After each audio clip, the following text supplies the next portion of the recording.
நம்மளுக்கு பொதுவாக கிறிஸ்மஸ்னாலே ஞாபகம் வருது சாண்டா கிளாஸ். அப்படி ஒருத்தர் உண்மையிலேயே இருந்தாரா இல்லையா இந்த வீடியோவில் தெரிஞ்சுக்கலாம். அதுக்கு முன்னாடி நம்ம சேனலை சப்ஸ்கிரைப் பண்ணாமல் இருந்தீங்கன்னா சப்ஸ்கிரைப் பண்ணிட்டு, லைக் பண்ணாமல் இருந்தீங்கன்னா லைக் பண்ணிக்கோங்க.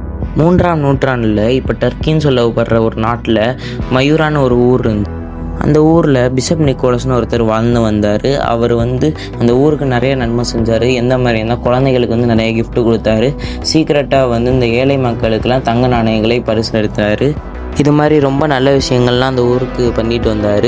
இதனால் ரோம் ராஜ்யத்தில் இவர் இறந்த நாளான டிசம்பர் 6 செயின்ட் நிக்கோலஸ்னு ஒரு பண்டிகையாக கொண்டாடி வருதாங்க. நெதர்லாண்டில் செயின்ட் நிக்கோலஸை சின்டர் கிளாஸ்னு கூப்பிடப்பட்டுச்சு.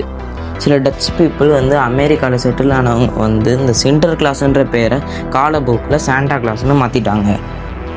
சாண்டா கிளாஸை இன்ஸ்பைர் பண்ணி தான் கோகோகோலாவோட லோகோவே ரெட் அண்ட் ஒயிட்டாக வச்சாங்க. சாண்டா கிளாஸ் கதையிலேருந்து நம்ம என்ன தெரிஞ்சுக்கணும்னா, எந்த ஒரு உதவி செஞ்சாலும் அதை நம்ம சொல்லி காட்டக்கூடாது.